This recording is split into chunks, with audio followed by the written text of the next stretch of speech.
Hi everyone, welcome to a Dice Hate podcast. We are going to be talking about some X-wing, and we have the Nova cast, I suppose. I don't know, whatever you call us. Not Nova, NSR. Those fucking has-beens who cling on, just won't let go. We love the fame and adulation too much. So It's a true story. if you're into listening to shit people who don't play X-wing anymore talk about X-wing, you've come to a right place. Well, apart from Kris. This way, Kris. He still plays. Chad, are you still playing?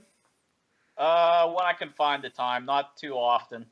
And then I'm running all of the events at the moment, so I should change my name to X-Wing TO Man because Kris can't have it. It's mine. But yeah, I'm joined by. I haven't been TOing lately, but I'm trying to get in contact with the people who do the system opens, trying to help out there. I know Ian Hamp is big into that, so I'm trying to help him out. Yeah. Oh, I've just been doing all the local scene, but we'll go through everyone. So I'm Kris Sheriff. I used to be a co-host on Nova Squadron Radio. I've been doing this Dice 8 stuff for a relatively long time now. So you're on my channel, you probably know me already. That's why I'm in the middle box. It's awesome. Being a winner. When we have 4 people, I'm fucked because it'll just be a square and I don't know where I'll put everyone. But we have Chris Brown on my left. Other way, right? Kris.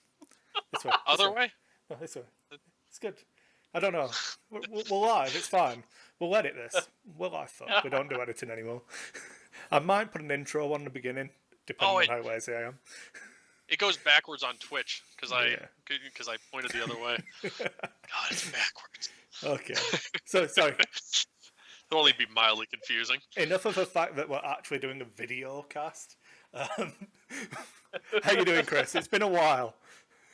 Yeah, I've been having a blast going around and being a podcast whoring yourself out to any podcast that would have you. I was doing the same, but apparently relevant, man. I hoard myself out and I'm at Fat and Ugly. I had no takers. I don't know what to tell you. So fuck it. And hey, you looked great in print on the FFG website. Oh yeah. It was good. We're going to come to our relevant articles at some point in the discussion. And then we have on my right, Chad Brown.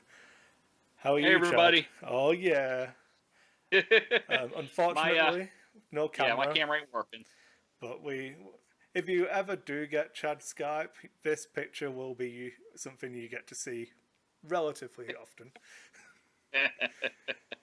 Yeah, I saw it. I liked it. I was like, it's different. I haven't really seen it much elsewhere, so I went with it. Unlike Chris Brown, I did point the right direction, but nobody could see it, so you know. Oh, wow.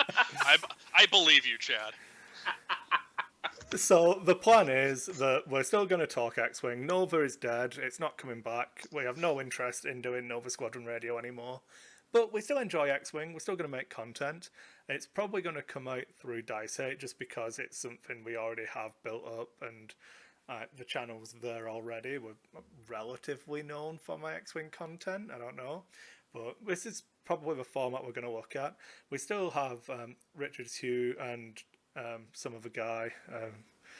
Doesn't really... it was terrible. It wasn't a big deal on Nova anyway. Anyone remember the other guy, Nova? Anyone? The weird looking one? Ed. The math guy? No, but he's fucked off to scum and villainy. We can have him, fuckers. Yeah. Stealing the only reason people fucking listen to us anyway.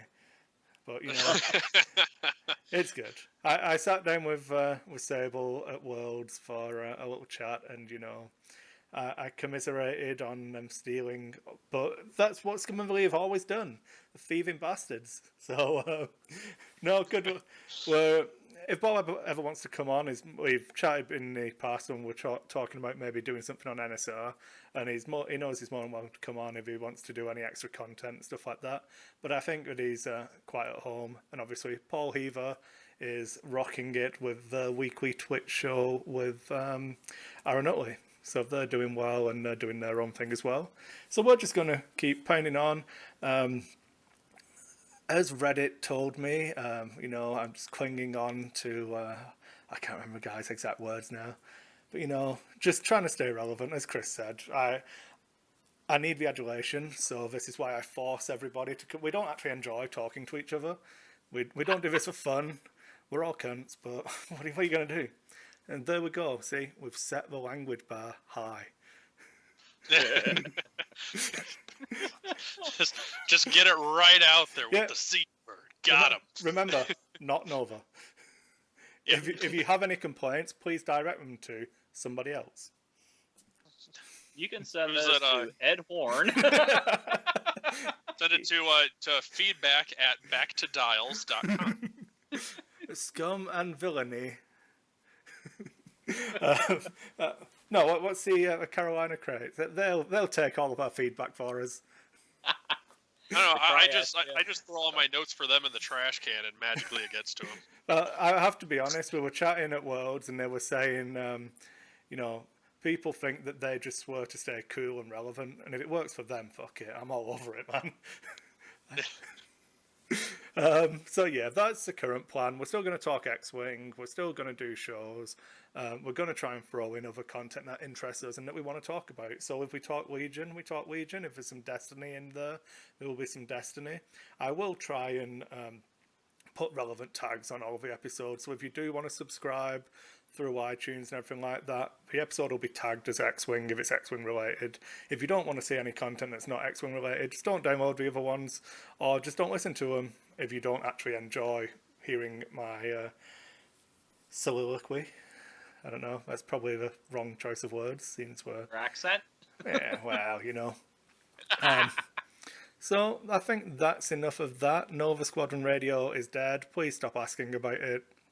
It was fun while it lasted, but this is a different show. We're trying to move in a different direction and just try and enjoy it and be less structured and more just talking X-Wing. So, anyone... So, am I allowed to just throw all of my dice hate here? I mean, that's clearly the name, so I have to just hate my dice constantly. Clearly, they're the ones that failed me, and not my maneuvering and lack of modifications, right? Well, that's one of the big things that does bother me about many of the X-Wing podcasts. They all say it's not your dice. Fuck them. It is your dice. They fucking hate you, and you should hate them right back. Dice hate isn't, me complaining about the dice hating me. It's a two-way street. I hate those fuckers right back. I agree. I can maneuver and fly and do all kinds of great stuff, but when it comes to rolling dice, nothing. I was listening to something the other day, and the person said is like, well, I rolled my 3 dice and I only got 2 hits. It's just like, oh, motherfucker! Congrats being statistically average, even slightly above statistically average. It's like you just. I would jump through the screen and murder you right now if I could get 2 hits on rolling 3 dice, motherfucker. I could roll 5 dice and not roll 2 hits. Do you want me to tell the story about how I lost Whisper at my last regionals again? It's a good story. Fuck. So there we are, picture the scene. I'm flying a shit list because it's me, and I always need a reason to suck ass that isn't me just sucking ass. So, fight with one arm tied behind your back, it's for winners. I was running Juno Eclipse, Whisper, and Inquisitor. Juno and Inquisitor had expertise, adaptability, because I was running 3 PS9 ships. And, I was flying, round 1, this sickens me. This isn't how awesome dice are. So I've got an Imperial Fire Spray on the table against me, a Calf Scarlet, and Imperial Calf, and a Decimator. So I'm like, fuck it, I'll just kill Calf. This is fucking going to be a walk in the park, going to be awesome. I line her up. I've got Whisper shooting at her. I've got Juno at range 1. Inquisitor still hanging back, trying to draw a bit of fire, using his auto thrusters, because I can talk. It's not been that long since I did a podcast. And Calf's got 3 hits left. So you'd think that amount of fire should be fine. I've got a target locked for the targeting computer. Everything's fine. I leave her on one hit point. Like, fuck. So I need to send something to finish her off before I turn on a Decimator. 2 ships turn on a Decimator. I'm going to send Whisper. So Whisper decloaks because it's unnerved Whisper, moves into position for where Calf has to move. He flies Calf over an asteroid, blowing her up, denying Whisper the shot, so Whisper gets a range 3 shot through an asteroid and blows up because he rolled hit, crit, and I fucking blanked out on my 3 evade dice. Nice. 2 shields and a direct hit. Dead Whisper, because he flew his fucking Calf Scarlet over a rock, blew her up so that I couldn't fucking shoot. It's not dice, man.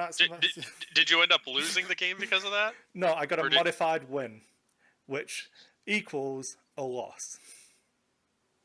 But modified wins aren't real anymore. This was last season's regionals.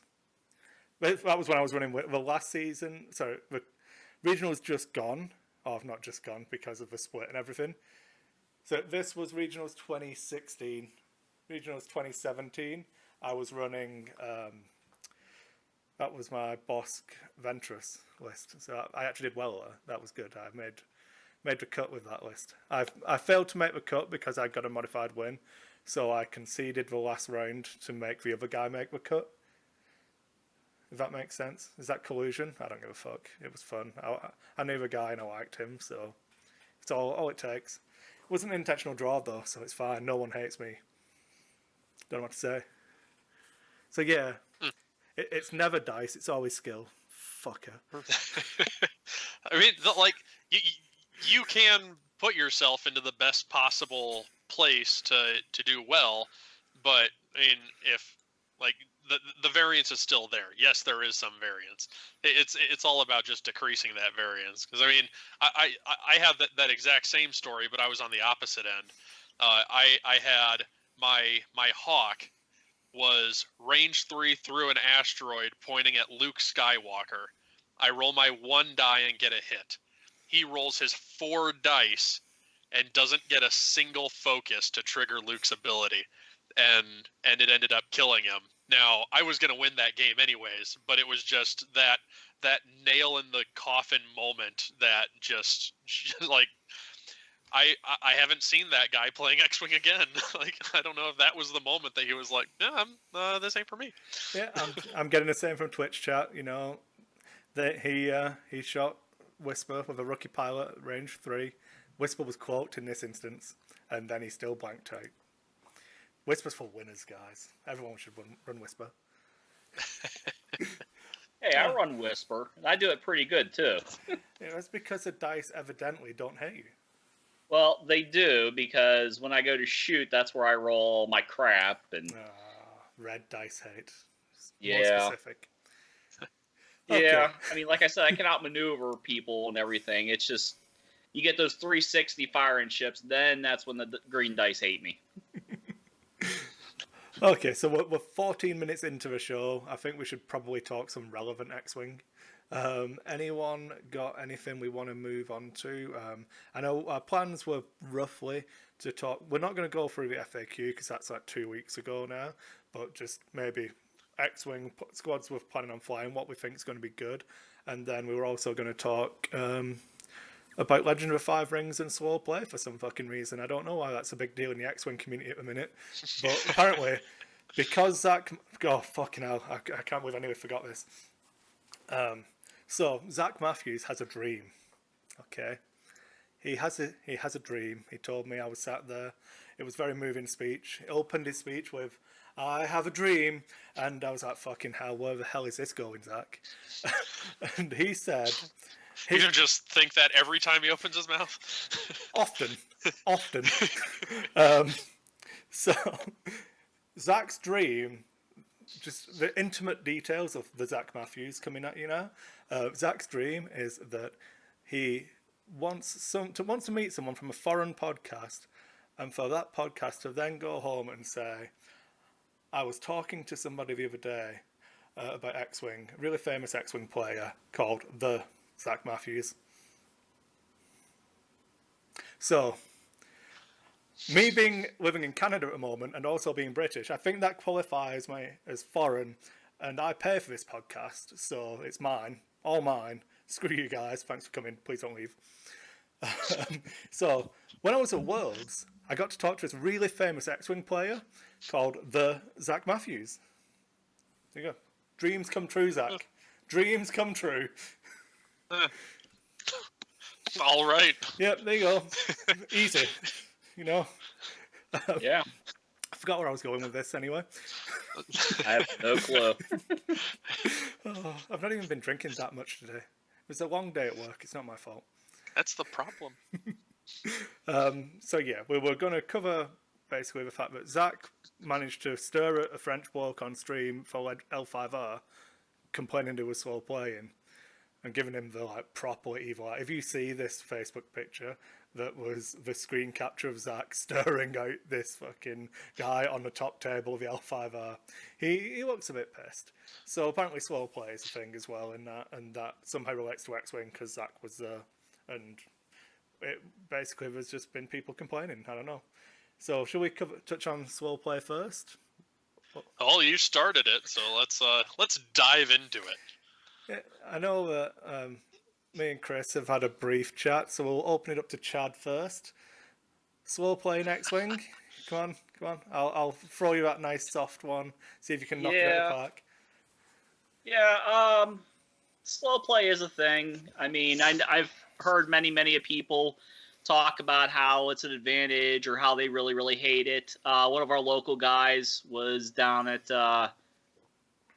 Nova last year, not this year, but last year, and he got slow played in one of his games, and it just made him so furious, and he started like, oh, I'm not going to play if this is the way it's going and everything. And then that whole big debacle came along of, well, judges can give out warnings and this and that, and it's like, it's a strategy. It's not a liked one, but it is a strategy. So they let it up to, the judge's discretion, which of course nobody wanted to make a ruling on that. So, I don't know. I mean, if you're going to slow play, try not to make it so obvious. How about that?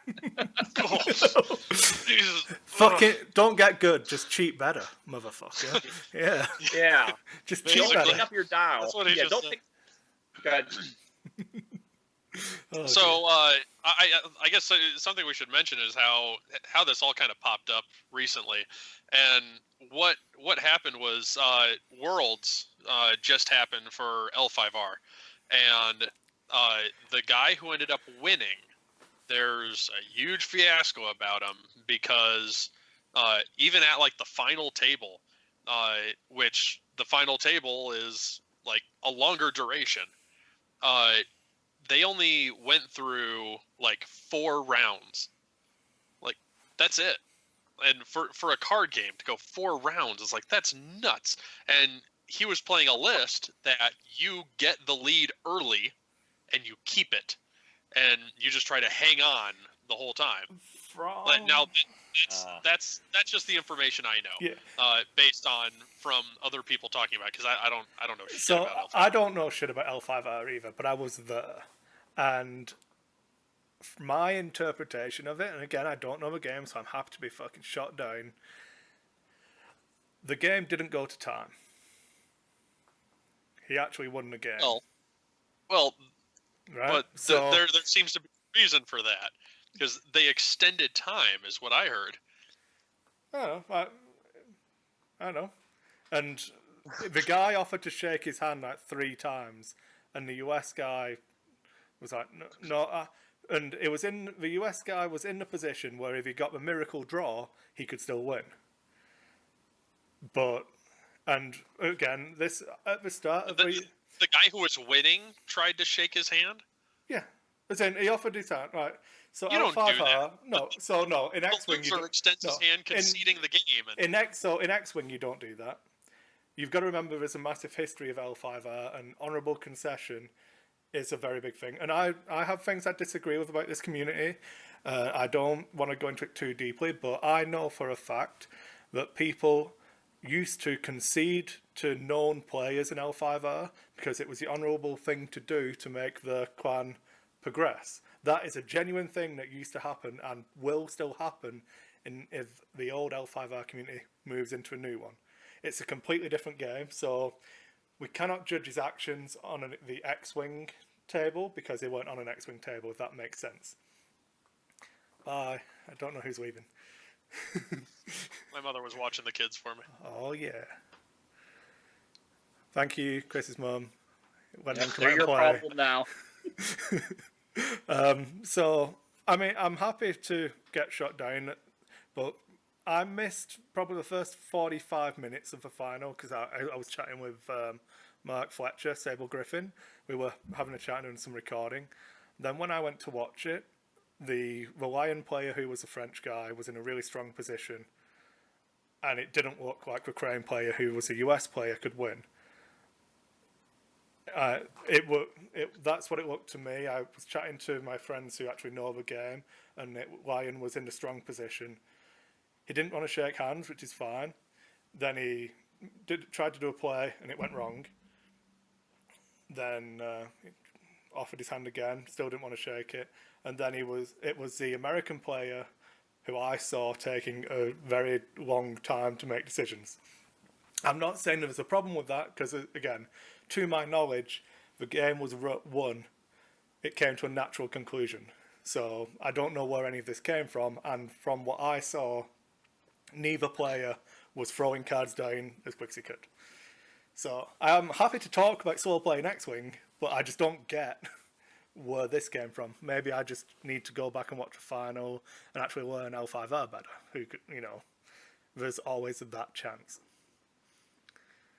Right, and I think the problem with it is the idea of the time limit.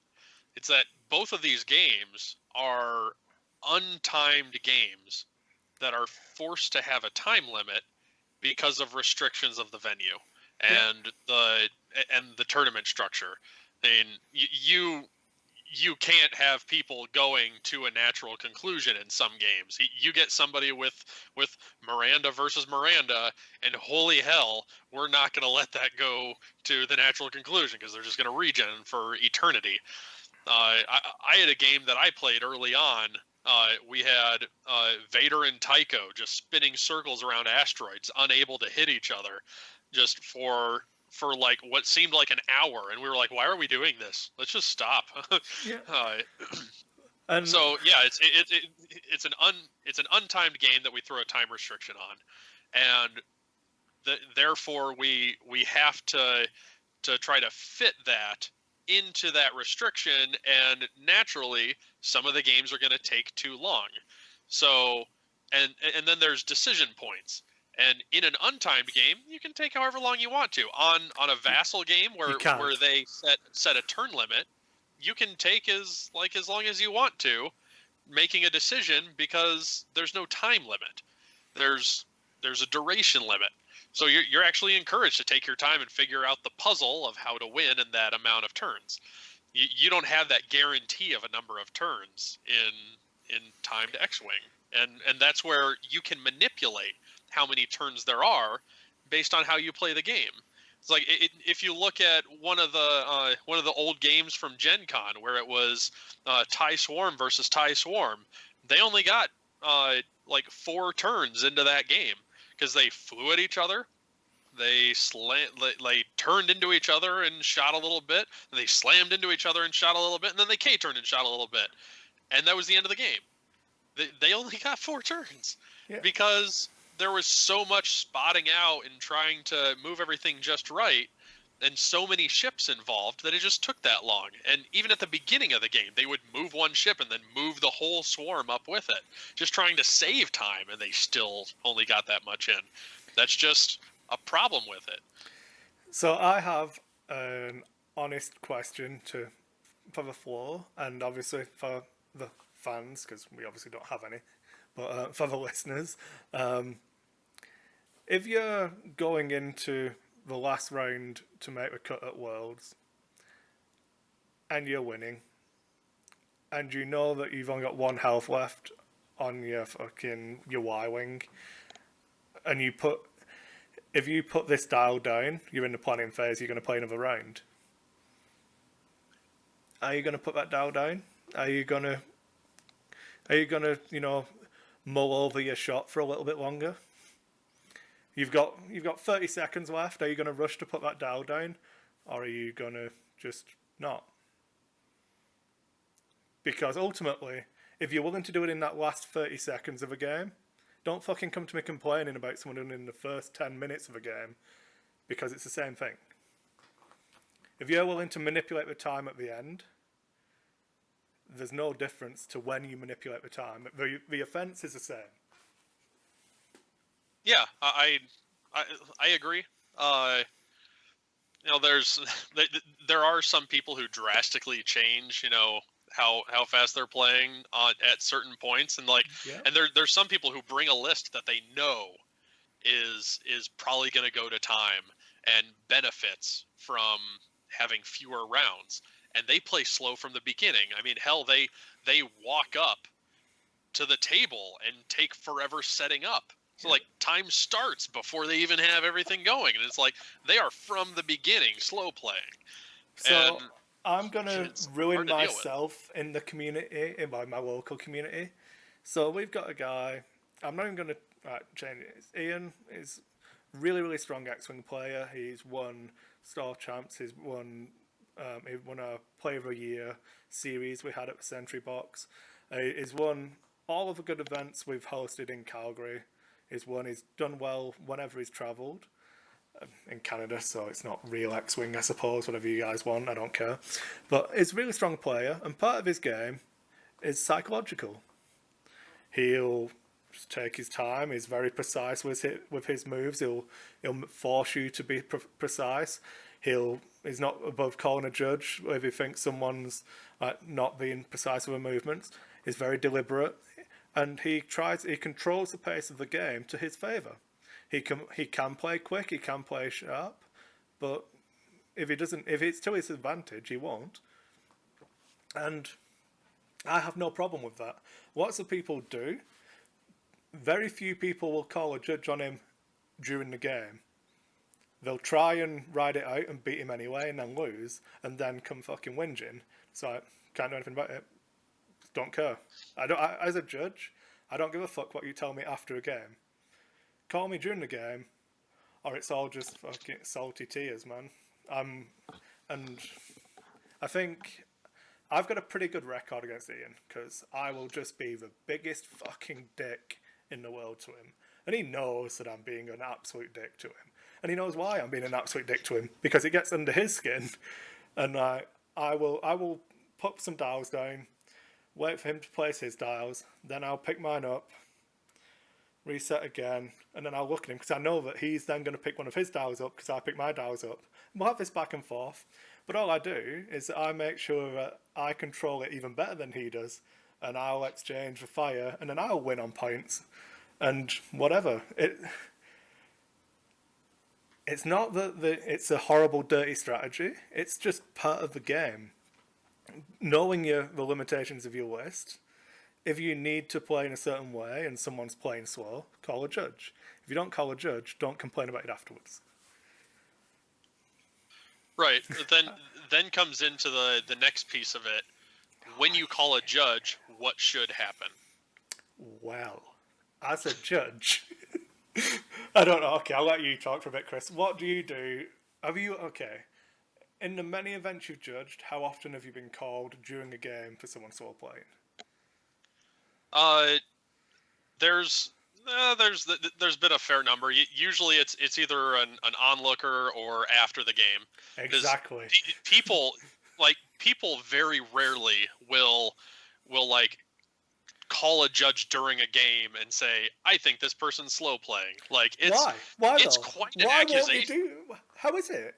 Because if they're not doing it intentional, or if it's just if you need to get 5 turns for your list to do anything, and you're only going to get to play 4, and you're not willing to say, I don't think 4 turns is a reasonable amount of turns to play in 115 minutes? It's an hour and 15 now, isn't it?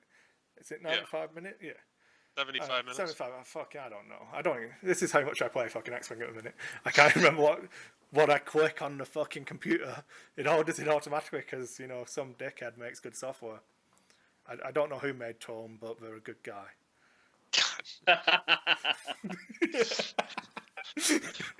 Sorry, Chris. Sorry, I'll just cast that one out a little bit and see what I reel in. But if you think that it's going to affect the end of the game, why wouldn't you call a judge? And it doesn't matter if the first part of call would be, come on, mate, you're only flying 2 ships. Get a move on. You know, I would like to play more than 4 turns this game, please. And if you get no response, call a judge. I don't know. Right, and I think every time I've been in that situation, and usually you notice it when it starts getting towards the end of the game, and you're trying to figure out points, and you're like, oh crap, I need this amount of time to win. We don't have that much time. I better get as much as I can, and like I've said something to my opponents before, and I try to say it as nice as fucking possible as I can. It's like, hey, we're starting to get towards time. I think we're going to go to time. Let's just make sure we keep the pace of play. Yeah. Because I just want it to be fair, and unfortunately, it's like a lot of times it hits people like in a state of oh shit. This person is accusing me of slow play, and it's like, it's not necessarily I'm accusing you, I'm just making sure that you realize that, like, I don't want you to play fast, just make sure you're not being excessive. Take the time you need, but when you only have one, it's not even putting dials down, it's when you only have one shot, or you're in the action phase, you've already got a target lock, you're behind me, don't measure for a different fucking target lock that's out of range. You know you're going to take the fucking focus and shoot me. Yeah. And I know that I think that's stepping on a point you would bring up later on in the conversation, because I know that I was going to bring you into slagging people off who want to put timers on the dial phase. So we'll do that. Why don't people put timers in the planning phase, Chris and Chad? Because there are so many other places in X-Wing that you can take forever. Like for instance, we were down at Crossroad Classics just recently, and I came down towards the end of a game where my opponent thought he could win by taking out my dash. Now, first of all, he was wrong because I was up on points with just Poe left over, and there was no way in hell he was killing my full Poe with like 2 rounds. So anyways, so we start getting down there, and we move, and I sit there and I move, and I make sure I go through all my steps, all my actions, flipping my card for intensity, doing all that stuff. And hell, I probably took extra boosts with Poe just because I knew this will take a fraction of a second. When he's just overdoing fuck all, who cares? And he's running after dash, and I get down there as like, okay, let's measure for arcs, and my opponent's sitting there going, there's no shots, move on. And I'm like, whoa, wait a second.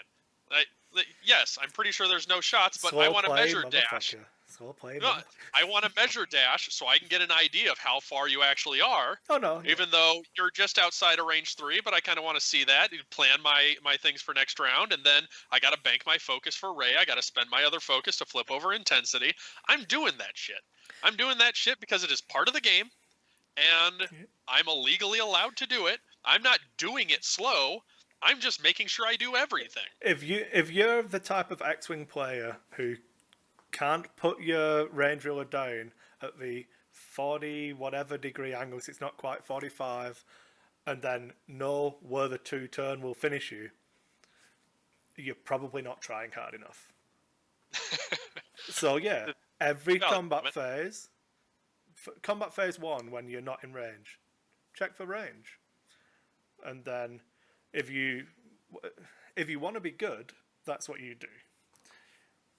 Not everyone will play like that, but it's knowledge you can gain perfectly legally. Why wouldn't you? My favorite way that you can legally slow down a game and do it extremely quickly. Tell the player you've got diarrhea.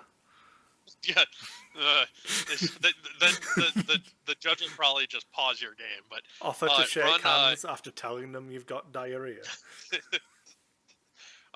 run Snapshot, A-Wings, and every single time your opponent moves, check every single ship for Snapshot. Because according to the card, after your opponent moves, then you check to see if it's range 1. I get that you're all the way over on the other side of the board and my freaking raider couldn't shoot you. I legally can check. Yeah. Like, oh, not range 1, not range 1, not range 1, not range. Calm down, I got 5 of these. Not range 1. Okay, make your next move with your next ship. Heaven forbid they're flying with like 4 or 5 ships. You're gonna spend half the game like measuring Snapshot. Now, I mean that's all completely legal, and you can keep doing it quickly. And like, I'm not doing it slow. I'm just doing everything, and like. That's one of those things. It's like, how much time should he be allowed to have to do all these completely legal things? And putting a timer on dials doesn't solve all those problems, because clearly I can do anything I want to slow down this game. Yep. So the problem really arises with trying to find a solution of putting a desired number of rounds into a timed game. And how do you do that reasonably? See, I don't think that it's something that the organisers need to fix. I would go down the route that, as a player, slow play is something you'd need to account for. Not even account for, but you need to be aware of when you build your list. How does your list win games? If you're not thinking about that when you build a list, you're not playing competitive X-Wing. If you're not playing competitive X-Wing, slow play shouldn't bother you. If you're trying to play competitively, you should understand how your list wins. And if your list needs a given amount of time, you've got things in place, like being politely asking your opponent to pick up the pace, calling a judge. If your list is designed to win, it's more down in the old 60-minute round days. If your list was designed to win at time, you're under no fucking obligation to rush that last 30 seconds to give your opponent an extra turn. And I lost games. This isn't a new problem. I lost wave 4, I want to say, wave 3. I was running 8 TIE Swarm. I killed Luke. It was a Luke Chewbacca list. I killed Luke in the first exchange. I lost like a TIE fighter. So I had 7 ties against Chewie, and the last 2, I couldn't kill Chewie because the fucking dice definitely don't hate me. Chewie had like 2 health left, and I couldn't kill him with 3 TIE fighters, and just controlling the speed of the game. Okay, what action should I take? Should I take a target lock? You're gonna take an evade. Just take the evade. I might focus for my shot on you. You're gonna take the evade. Just take the evade. I'll measure for target lock to that ship. Oh, it's out of range. Okay, I'm not going to target lock then. And this isn't a new problem. And yeah, at the time, I was the person I would complain about. I didn't say anything during the game. In my head, I'm saying just take the fucking evade. I just sit there quietly and wait because I was too polite. Now, I'm a fucking grouchy old cunt, and yeah, fucking take your action, buddy, because you've only got one. And you never know, I might still win. He might blow up all 3 TIE fighters because I never roll any hits or evades, whatever. He could have tabled me, but playing 2 or 3 extra rounds could have made a difference. And if you're not a strong enough person to stand up for yourself when you're playing the game, I don't really know what to tell. I mean, the X-Wing community isn't as nice as it used to be. I'm not saying it's not a nice community, but X-Wing isn't the game it was in 2012. There's no getting around that. The fly casual mentality doesn't mean what it used to mean. Just fucking deal with it. You can complain about it all you like, but make sure you complain about it at the appropriate time to the appropriate people, would be my point. Right, and I think there's a lot of people who aren't strong enough in the game to realize it soon enough. And I mean, like, I was That, I was playing store championships, and you know we're just kind of playing the game, shooting the shit, and just having a good time. And like I realized early on, I was like, I ain't gonna win this game, but you know I'll keep playing it out, and that's okay. And then we got down towards the end, and all of a sudden it's like, holy hell! With one or two really good landed shots, I win this game. Holy crap! And I only got one of those because the goddamn clock ran out. And like I'm sitting there going, God, it's like we just sat there jabbering on earlier. It's like if I wouldn't have done that, damn it, I could have had like no, screw me. okay, Chad, we're getting demands for your opinions from Twitch chat. Uh-oh. Yeah. I'm pretty My sure opinion. Chad's only being quiet because he's the one who fucking swole plays everyone. No. I don't do that. No, I mean, I've been in games where slow playing was gonna, definitely win me the game, but I mean, if you can outmaneuver your opponents and everything, sure, I'd rather go and do that to get a win. I have lost a game or two because I decided not to slow play, and then there have been other games where it's like it just started happening, and by the time I realized that my speed had slowed down and everything, I was just like, you know what, there ain't that much time left, just go with it, whatever. So like, I don't know. I mean, I've had people slow play me, and I understand it sucks and everything, and I've been playing for a while. I can basically just look at the table and tell you, yeah, that's range 2, yeah, that's range 3. I know exactly where my maneuver templates are going to put all my ships and everything. So, like, I can eyeball the table up, and, people are like, oh, well, let me get a laser and check this. It's like, yeah, no, I know you are or are not in my firing arc. Remember, if you don't know where your maneuver template is going to place you, there's an app for that. God. So that's a different conversation. Sorry, Chad. You just you put it in my thoughts. Right. But it's like, I kind of agree. If you're getting slow played against, you definitely got to speak up. Most people who definitely would complain about, hey, yeah, this person's slow playing me. Given the chance, they'd probably do it themselves too. Most, Yes. not all. But I mean, it is what it is. I mean, if it kills your enjoyment of a game, I'm really sorry for you. But it is currently part of the game, and it's not going away anytime soon.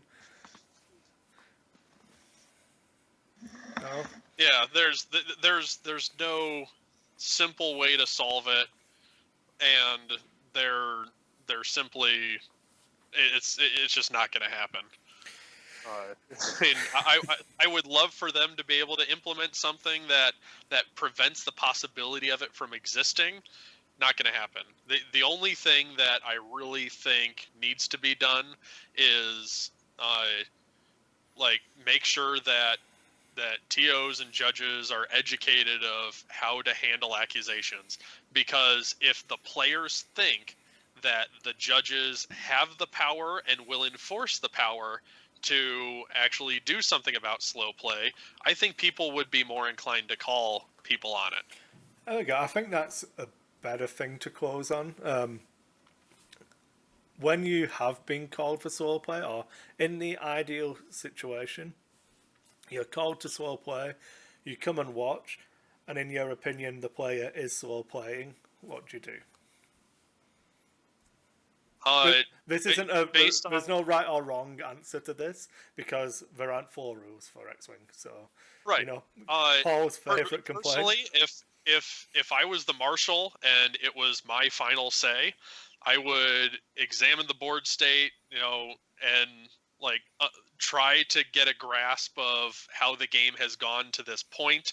If it looks like there's barely been any rounds, kind of thing, is like I would be inclined to give a time extension and a warning to the other player, and basically be like I'm allowing this game to go, 2 more rounds. Like, not even set a time limit on it, because I'm not letting you slow play the rest of this game. Yeah. It's like, you got 2 more rounds, do them.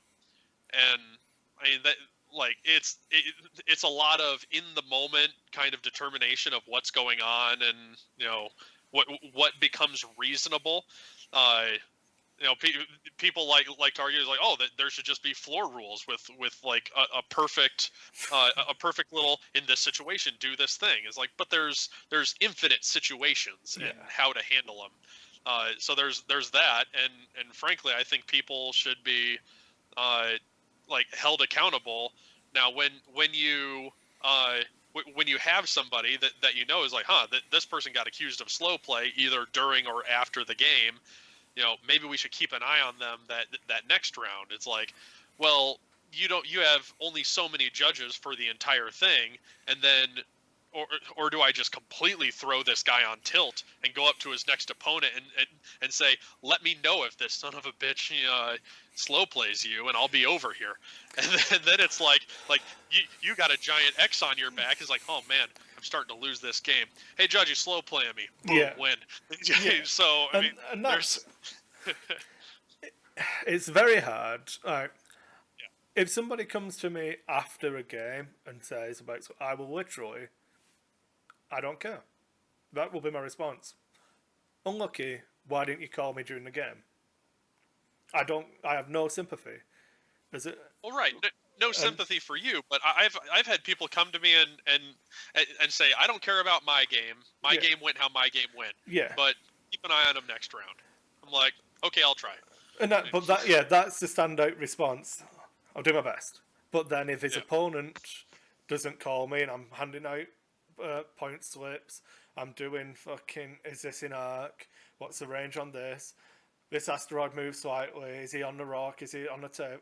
All the stupid shit that fucking X-Wing players ask for because Fly Casual is fucking dead. You don't have time to sit and watch someone. So if his next opponent doesn't call... I get called over and you said that will be in my mind. If I don't get called over, he could have done it again. And then if 2 people come to me after a game, hell, let's say it's a 5-round event, all 5 people could have come and spoken to me after a round and said, this guy slow played me. So, oh well, I'll sit, and now we're down to top 8, I'll watch his game. But then he's not going to slow play if there's a judge watching his game the whole way through. It's too late. Unless his name's Francois. Hey. But it's in, I have no problem. There is a very fine line. If you're better at walking that line, whatever. What I would say is, don't lose a game of X-Wing because after the first engagement, your opponent was better at math than you were. It's not fucking hard. It's only 100 points. If you don't know the points cost of your squad and your opponent's squad, try fucking harder. I mean, with my ships these days, because like I usually pick up a list like the week before an event, so I don't have like an in-depth knowledge of it. So what I do is I have all my pilot cards and sleeves, and on the back of it, I will put in one of those number counters for how many points it is, and then how many half points it is if it's a large base ship. Yeah. So then at the beginning of a game, when my opponent hands me their list, I look at, okay, what's going to be the hardest ship to kill in this list? Because that's what their end game solution is.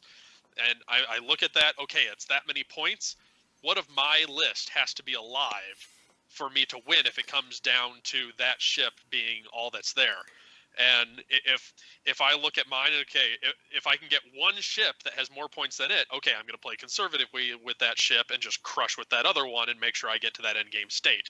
And at Crossroads, it was Poe, and Poe has enough points that he's worth more points than the typical Miranda. And I was like, okay, if I can get down to Miranda and Poe, I win. And there were, a few games where that situation came up, and I'm like, excellent. I just have to slam dash into him. The reason that Poe exists is because he was more points than Sydney FL for a reason. Yeah. So it's definitely something that you need to consider. It's like one of the first things you need to do when you sit down at a game and go, what's my win condition? Because it's not always eliminate all of their ships. It's like, look at the steps of like not target priority of what do I need to kill first, but what do I need to not have die or kill last. So it comes down to one thing that we'll probably touch on as we move on to later. In the current meta, do you have a ship that costs 26 points? If not, you're probably going to lose to Wookiees. Sorry. Should have made your list with 26 points in it. Don't know what to tell you. Sucks to be you. That's if you have a ship with a list without any ships that are 26 points, like God. 4 Wookiees aren't 26 points. Anyway. Yeah, but a lot of standard builds for lists go over 26 points. Okay, I think that's enough on slow play. If anyone in the chat does have any other questions, obviously because we are doing this live as well, throw it out there, we can come back to it. But I was going to move us on to where we think X-Wing's going, probably. I know we got our regionals in Calgary, the Sentry Box in January. I think it's the 17th, I can't remember. So don't book your flights now. Definitely book flights to Calgary and come and see me, especially in January. It's awesome. Definitely not cold. You'll be fine. Okay. Before we jump into future meta, because I feel like that's a huge long conversation, I think we should hit on something short. Like how long my 101 article lasted on the front page. I was going to close on all of this stuff. Mine was up there for ages, man. You just need to try harder. Yeah, sure. Just type better, man. Type better. I don't know. So, yeah. I am not a good writer. I was going to go and get beer for when we talked about 101 articles because, fuck me, the internet is a nasty place. As soon as they asked me, it was like, hey, do you want to write a 101 article? And I'm going, do I want everybody to hate me for reasons I can't really have any control over? Like, sure, why not? Yeah. Because I don't think some people get that. It's like you get contracted to write a 101 article with a list that fits into a budget of $101 and then talk about it in how it's awesome for new players, and everybody freaks out as like, oh, you're trying to tell new players that this is good and they can go win tournaments with this. It's like, no, they can't. It's like, do you know it's just a good jumping off point. Do you know what makes it harder? When they say, do you want to write a 101 article? And you go, yeah, I'll write one about scum. Yeah. It's like, well, so I've got the core, I've got most wanted, and no money left for anything. So I can't do most wanted, so what do I have left? I tried to get them to let me just use most wanted instead of the core. And I was like, I've got 6 awesome squads, 3 actually... It's okay, awesome's the wrong word. I've got 6 squads that I'd happily write about. I've got 3 that I think are actually pretty good. Then you've got that trash that you took to Worlds. Then I've got that. I stand by that list. If I wasn't shit, and by shit I mean I was so bad that my round 1 opponent was finished top 4 at Worlds, I think. And he beat me. It was a relatively close game. That in the first exchange, he got 1 hit on Fenro, and I lost the stealth device at range 3.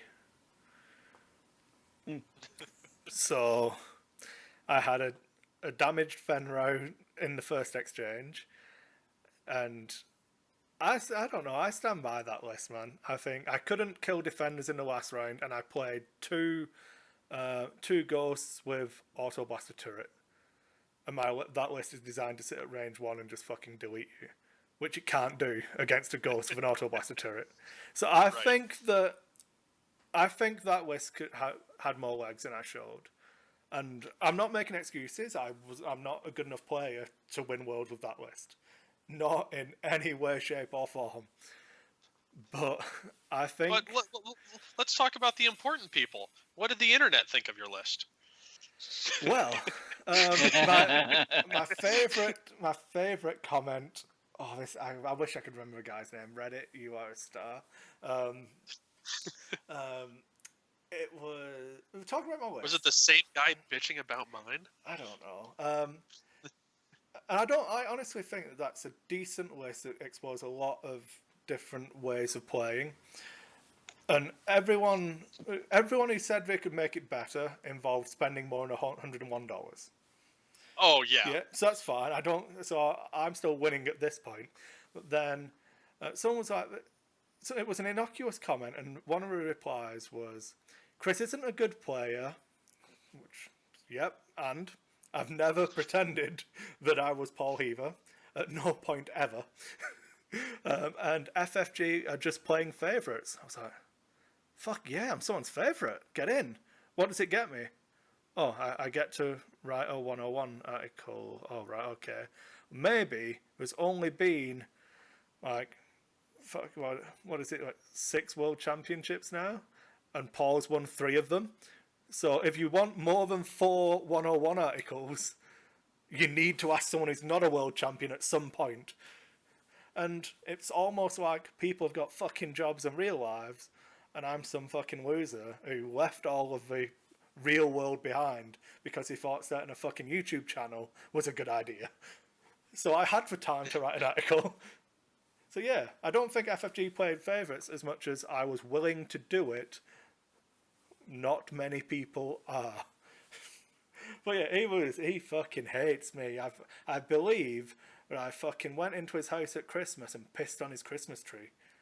I have no recollection of this, but the level of vitriol that this guy had, it's a good chain. If you find a Reddit post, it's for some reason one of the comments that is below the threshold. So maybe this guy is just a fucking loser on the internet, and I'm actually the winner here. I'll leave that up to you. I'm not saying I am a winner and he's a fucking loser. That's just what the Reddit scores would indicate. Cue massive upvotes happening right now. But someone was like, what? Did he fucking shoot your dog? And he's like, yeah, she was... well, what was the name of the dog of yours? Did he kill or something? It was like fucking Standards or something. I was like, okay, yep, fair one. And then it was like, oh, how's NSR or Nova going? I was like, it's really good actually. We enjoy making it. Anything else? And just people were downvoting all of his comments and upvoting my shit. And I'm like, look, I've got nothing better to do. If you get your jollies from a celebrity, which I'm fucking not in any way, shape or form, interacting with you on the internet, well done, sir. I'm sorry, you are not good enough to win with my list or confident enough to take my list to Worlds. I was. I stood behind that list and took it to Worlds and did shit because I'm turd, which was the only point you made we both agree on. I'm going to link to the comments in the description of this video. It's going to be good. Yeah, I've found the thing on here, but I can't find the comment. Can you? It's below the threshold. You commented on it, right? Yeah. It's below the threshold, so you've got to allow... What's your name on here? Oh, Kris Sheriff. Come on. I stand behind everything I do online. That's why I use Kris Sheriff as my name. Unlike fucking dweebs on Reddit who hide behind their handles because they don't have the fucking balls. Well, I'm not naming anyone specific. I'm just saying that lots of people enjoy internet anonymity. I don't fucking need it.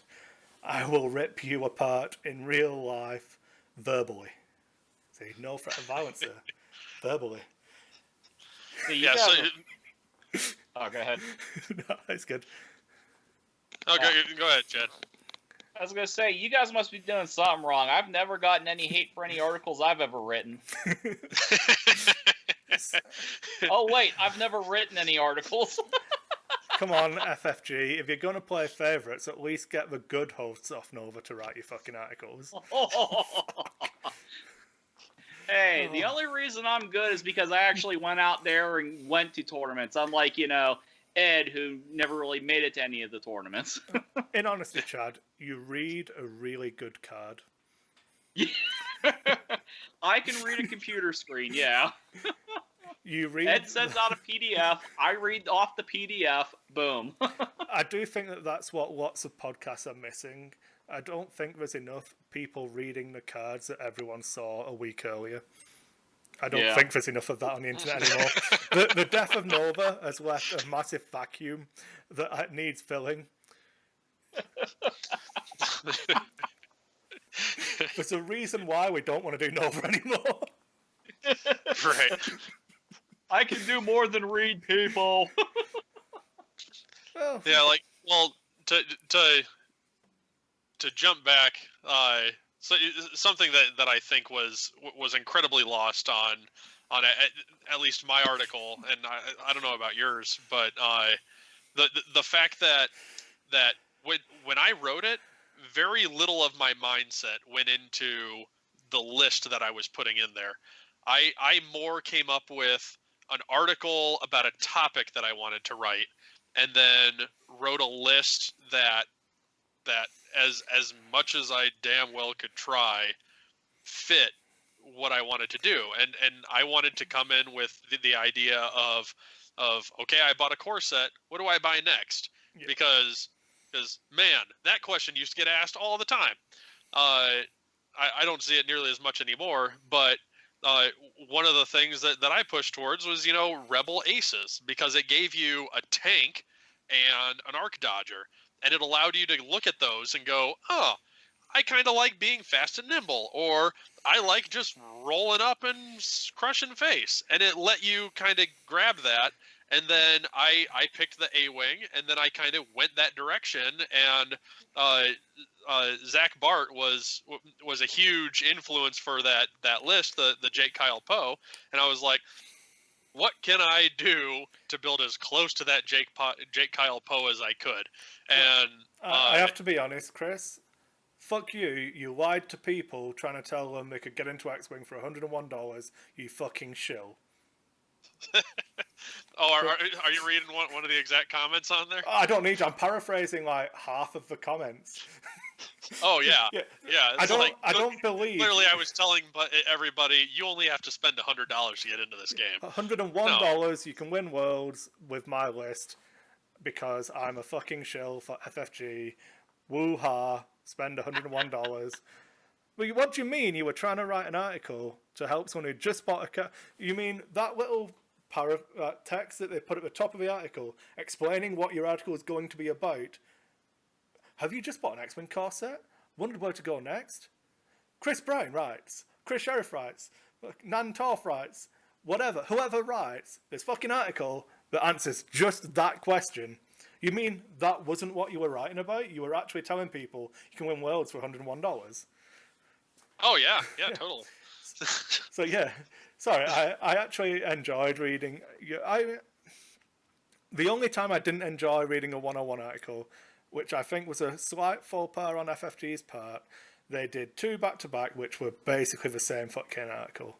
One of them was Nan's, and then the other one was just buy that same stuff and build it in a slightly different way. And that's not obviously they don't communicate. Those articles were probably written at the exact same time. And like my article was written fucking ages ago, and then comes out, and it's like, oh, that's completely non-meta now. Well, for a start, it was non-meta when I wrote it. Because I had $101 fucking dollars. Well, why didn't you put an extra mind link in it? Because I can't fucking buy an extra mind link. Oh, I think it's because the leaked FAQ guy, fucking hell, this isn't in. Secret for you. That new FAQ, it must be right, because Kris didn't fucking take 2 mind links. His Dengar wouldn't even change. It wasn't fucking Dengar, it was a contracted scout. And you only get 2 copies of mind link. Fuck. Right, and like there were people losing their minds the fact that I had Jake with Wired and didn't put on the free title that would give me another EPT I didn't put that on there and give them another EPT. You know why? Because there wasn't a single other EPT in all of those packs combined. Not a single one. You can only K-turn to activate Wired. You fucking dick. Why don't you just take the initiative bid, loser? Basically, it's like I seriously contemplated that as like, do I just throw an initiative bid in here? But then I have to explain as like I put an initiative bid in here because Wired's trash. Like, I did pretty well at explaining why I chose my core set. I like these rocks. They're my favorite. My favorite rocks are in this one core set. You should buy it. It is my favorite. Because you literally use nothing from the core set. I used the rocks. The templates and types. And I also explained why I chose my damage deck. This is my favorite damage deck. You should use this damage deck. It's in the same core set that has my favorite rocks. It's a 101 article. I'm going to buy a fucking core set. That's the reasons. Yeah. I'm not lying. I'm not shilling out. Yep. This is the reasons I picked it. It's got a better damage deck, and it's got my favorite rock in it. Yep. I'm sorry that this fucking deck didn't come with an extra copy of Mind Link and loads of fucking torpedoes to put on your scout. I don't know. Oh dear. Fun time. I actually enjoyed writing that article. It's fucking awesome. And even more than that, I enjoyed watching the nerd rage, because that's not actually a bad list. If you're a good player, it's got everything you need to do well. It's got everything you need to learn the game, and I stand by it. I took it to Worlds, and I'm a shit player, and I won games. There you go. All you need to know. Yeah, even the list I put together, I bet I could beat at least 15 Naked Hawks on the board at the same time across the board. Oh, I bet I could do Hawks, no. But like one of the things that I wanted to put in the article that didn't end up making it in there was I wanted to do like a huge tribute to Zach Bart, basically saying, okay, here's where you're at now with this list. Here's how you can make it tournament fucking viable. Yeah. And here's what Zach Bart did. Here's his exact list and why that one's better than this one. But you got to branch out and get this, and then I feel like that probably would have thrown like shock value onto it. Of then you are scaring people of hey, you either need to proxy all this stuff or you need to pony up a bunch of cash if you're wanting to run this list like legitimately. Yeah, and I think I actually enjoy a 101. I work in a game store, and it's a question I do get asked a lot. What do you buy? And I've got many different answers, and all of it. This game costs $2,000. It's not League of Legends, man. That is my favorite medium ever. League of Legends is free, so free. How much have you spent? $5,000. Fuck yeah. Sorry, complete tangents. It's just one of my favorite memes. I never spent a penny during that 1 year I was addicted to it. Oh, I've spent a lot on League of Legends. I've got 2 accounts because I still have an EU West account, because apparently I like torturing myself with the world's best server at 120 ping. I don't know what to fucking tell you. But yeah, recently World of Warships has been my latest crack addiction, and the biggest thing for World of Warships is the USS Texas. They did a really fucking US flag camo for it. It's a premium ship. You've got to buy the ship, then you've got to pay extra for a camo. And I'm like, so did you enjoy giving the fucking Russians all of that money for your American flag? Oh, political, eh? Oh, satire. See where we've come when we're not Nova anymore. And why are you running? Why are you running U.S. Navy ships? What about that awesome Canadian Navy? You're talking about, man. I run the Imperial Japanese Navy and taught people from 20 kilometers away because I'm just that fucking dirty. You do it in like you've got Tel and Dengar rolling up, fucking alpha striking you. I'm doing this shit from 3 fucking epic tables away. If you think it's like turn 1, I launch my torpedoes now. Turn 3, someone on 2 tables over is like, fucking hell, where did my list go? Like, yeah, Shimakaze's man. Fuck yeah. And I'm also terrible. And no one knows what you're talking about. You'd be surprised at the amount of nerds who are going to say I pronounced Shimakaze wrong. Don't just you wait. Okay. The other one is I've been playing a lot of Infinity recently, and I'm stuck with my army because I finally learned how to pronounce the shock army of Acontecimento. So I can't stop playing that list now because I can pronounce Acontecimento. So yeah, there you go. Infinity's awesome, you should try it. No slow playing in Infinity because you activate stuff in both people's turns. Yeah. Yeah, we were talking about something, I fucking forgot now. 101 articles. Yeah, and how trash they are. How they serve a purpose, which the vast majority of people who read them don't need serving. So if you find the list interesting, try and make your variation on it. And I did a whole video series on like should I fly lists, and some of them are I started putting the cost of flying that list in there as part of it, and some people are like, this list is fucking garbage. So I know, I'm pretty sure I say it's fucking garbage in the video, but it's funny as fuck. Not every game of X-Wing you play is you in training for being world champion, because not everyone can be a world champion. News to a lot of people I know. That's just something losers say.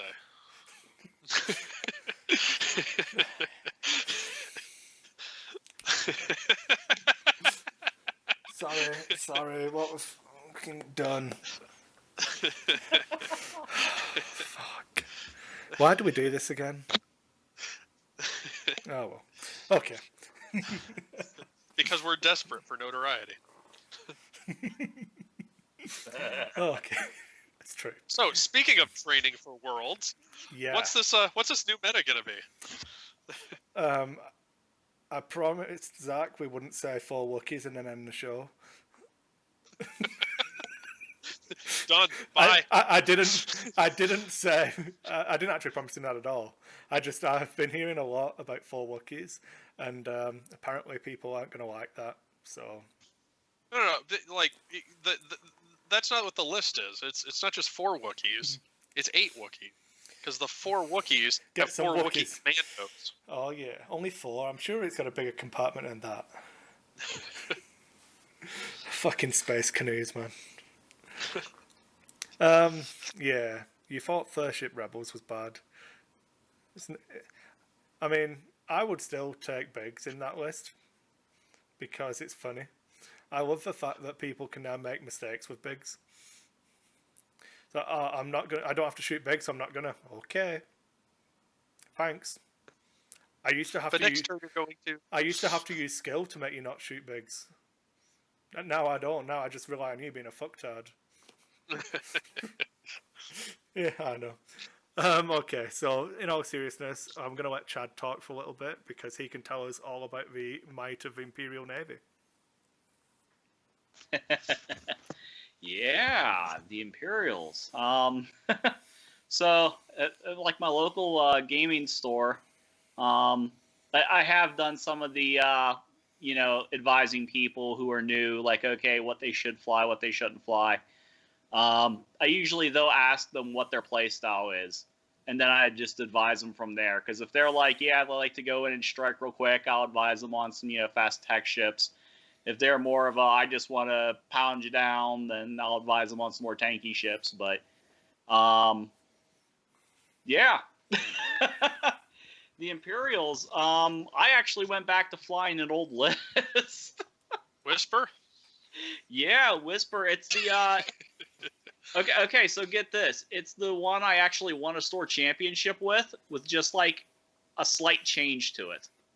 Because it was a 98-point list. It was Whisper and 4 Black Squadron ties. And Whisper had Rebel Captive, Advanced Cloaking Device, Targeting Computer, and Veteran Instincts. And then the 4 Black Squadron pilots for the ties. And I'm like, so how do I make this list better? And I'm just like, adaptability. We'll make them 5s now. And I've actually been, the past 4 or 5 games I've actually played, I used that list, and I've won all of them. Nice. So I don't know if the list is so old that people just don't remember how to fly against it, or if it was an actually halfway decent list. I don't know quite yet. But no, don't kind of fan them out. I mean, a Phantom, if you can fly it right, it's good. You just have to know how to fly it right, and that's where most people, get their problems. They're just like, well, you said it's a good ship. I'm like, yeah, but you also have to know how to fly. If you hit a rock every other turn, I can't help you there, buddy, with the recommendation of a ship. I think with a lot of the popular lists from previous metas, there was a very low barrier to entry. Like, you didn't need a whole lot of skill to make them decent. You needed a lot of skill to make them really good. But the floor was pretty high. Yeah. Now we're getting back into a lot of those arc dodgers that are starting to pop up again, and those are ones that you need to know your positioning damn well to really execute well with them. I still have trouble with looking at Soontir Fel and just going, okay, if I barrel roll boost, exactly where is it going to land my arc? And it's always like a centimeter further than I think it's going to be, and I'm like, damn it, I should have just done this. And like that's something that if I want to get back into playing him, I got to sit there and set down a ship, and then take another ship and barrel roll it, and then another ship and boost it off of there, and just stare at it for like 15 minutes and get it in my brain. And hopefully, that'll get me back into that gear of, okay, I can do this again. Okay, so I'm gonna quickly just mock Twitch chat. No, don't do it. Oh God. Echo, expose, advanced cloaking device, intel, and collision detector. Just no, don't do it. Don't do it, man. No. Don't put expose on anything. Don't fly Echo. I would still take Echo, but it's got to be VI, man. Even with VI, I mean, your opponent's highest pilot skilled ship is 9 times out of 10 going to out initiate and kill you before anything happens. Swarm leader, fuck. Swarm leader's fun. Yeah, okay.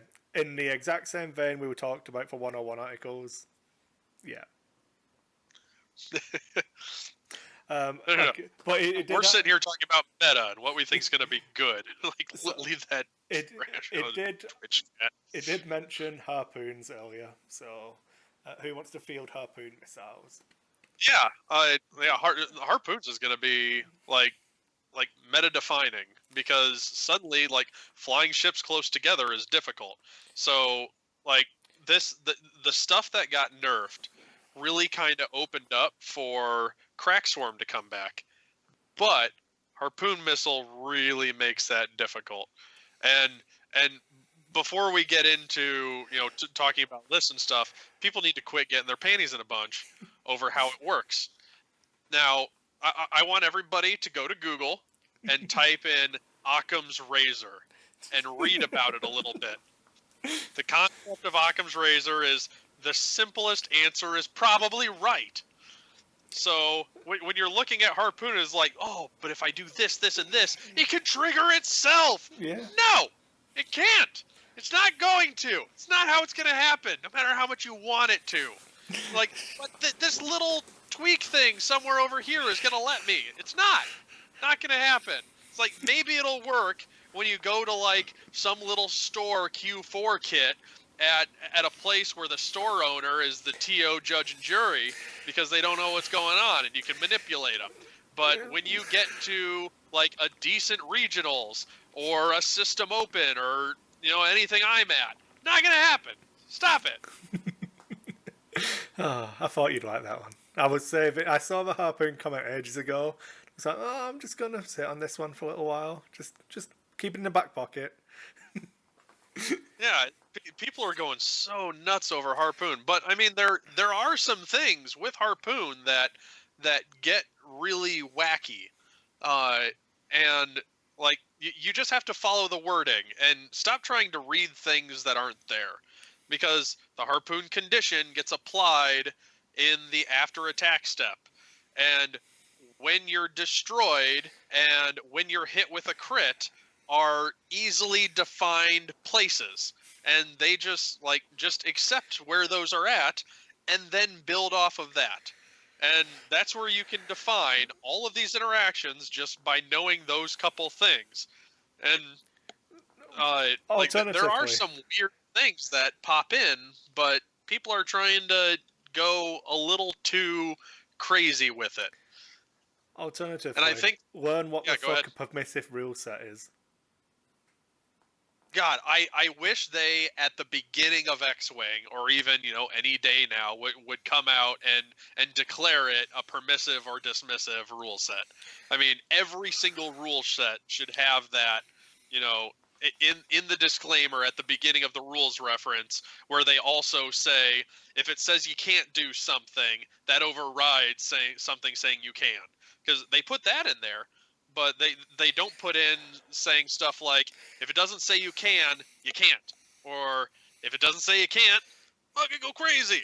I mean, it doesn't say I can't fill out our result sheets before we've played. Yeah. I won. There's nothing stating you can't come to the table with exactly 0 points. Yep.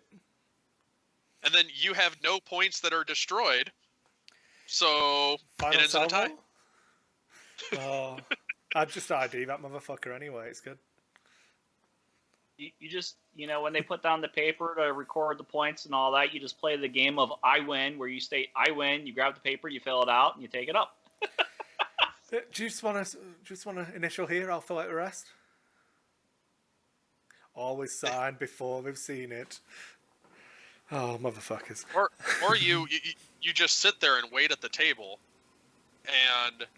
Or even just play the game, but when the game ends and your opponent starts filling out the sheet, call a judge over and be like, hey, he's filling this out wrong. I won that game. After you wiped everything off the board. Just lie. Yeah. That's the one. God. I was fucking. How did we get on this tangent? See, I hate myself so much that I actually started listening to a Carolina Crates. I don't know. I must have some real self-loathing issues. But just the conversation they were having after the FAQ of like, yeah, just say I didn't fucking use Biggs last turn. What are you gonna do? If your opponent tells the judge he's trying to say I used Biggs last turn, he just shot him because he's a fucking dick. Yeah, infinite Biggs, it's fine. If you're gonna fucking cheat, don't fucking go slow play. Just go fucking big. Yeah, I was talking with Duncan one time, and he pulled out some hypothetical, and he said, well, what if I'm just sitting at a table and I just reach over to my opponent's dial, pick it up and look at it, set it back down? Of course he's going to call the judge over and claim I looked at the dial. I'm just going to look at you and say, no, I didn't. I'm Duncan fucking Howard. Why would I ever do that? It's like well, you could probably get some judges with that, and then some other judges would be like, nah, you're Duncan fucking Howard. You did that. Then it's like, what's stopping you picking up your dial, rotating it to a move that doesn't bump, and then putting it back down whilst you're on the world Twitch stream? Yeah. What's fucking stopping you? Yeah. Absolutely ball all, my friend. If you want to cheat, fucking go for it, you fucking loser. Most judges don't have the balls to sit there and be like, even with evidence, they don't want to sit there and upset anybody. And they will let stuff go. Like, look at the history. Not all. Look at freaking Ryan Krippendorf. Like, he had the balls to see somebody who had a rule broken, and he did something about it. And like, the internet lost their goddamn minds because, he could have been more merciful. And they went crazy just criticizing him like it was nuts.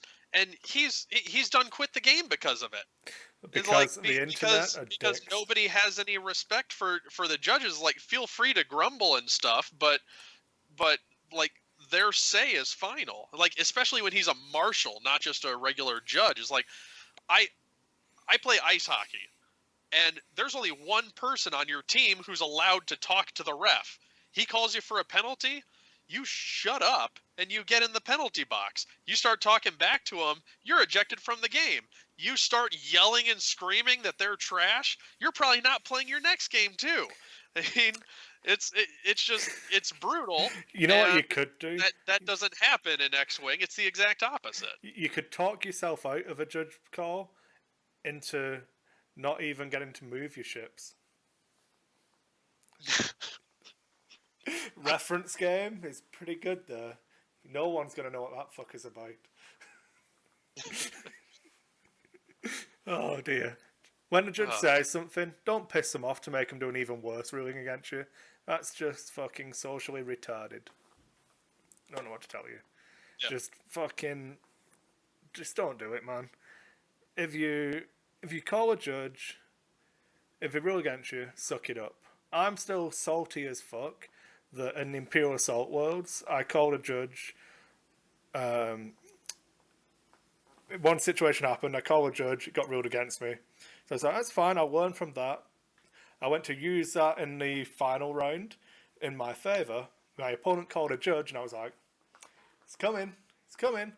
Different judge ruled it a different way, and I got fucked both ways from Sunday. And yeah, I'm salty as fuck. I didn't argue with the judge. Just fucking, it's a game. If you, I'll lose at the game and win at life. You're okay. It beats the alternative. Okay, back to harpoon missile. Huh? Oh dear. So fucking harpoons. I just wanted to bring up quick one of my favorite interactions with harpoon. If you look at the second block of text, it says, when you are destroyed, each ship at range 1 suffers 1 damage. Period. End of statement. It does not say to discard that card. Now, when you're destroyed, happens when you get as many cards on your ship equal to or greater than your hull. So that could trigger at that point, and then if you stay on the board from simultaneous fire, like this is the one that can actually happen. You've already been destroyed, but you're still there, and you still have the harpoon condition because it doesn't get discarded. If you get shot again from another ship, you can then trigger the critical hit piece. Tell Tavira. What about her? Him. You discard damage cards. Don't discard condition. What? If Tavira's got the harpoon condition on him and dies the first time, everyone at range 1. That one says when you would be destroyed instead. Oh. You're not actually destroyed with Tel. Oh. I don't know. The only one I can see is that we've got to record another episode when Tel Tavira's destroyed. That's all I see, is that Nova Squadron's got to make a new episode every time Tel Tavira gets blown up. So, fuck knows. The problem I see with Harpoon is that it takes assault missiles, is that the right one? And just fucking shows them how overcosted and shit they are, and says, oh, you've got to shoot the ship twice now. Oh no. So well, how many missiles do you actually consider to be better than harpooned right now? Better? Situationally, I still would rather have...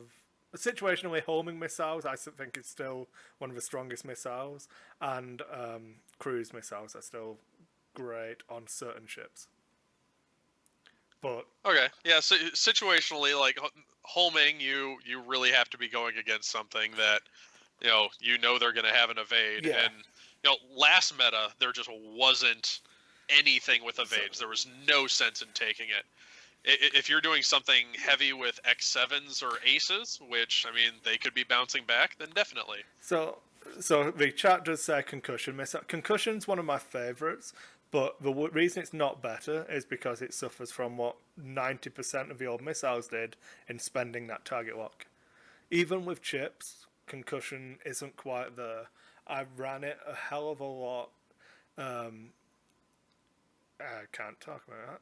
I have ran it with guidance chips a lot, and it's not quite there with it, because you will roll 4 blanks, or you'll roll focuses and not have a focus token, and it's just shit.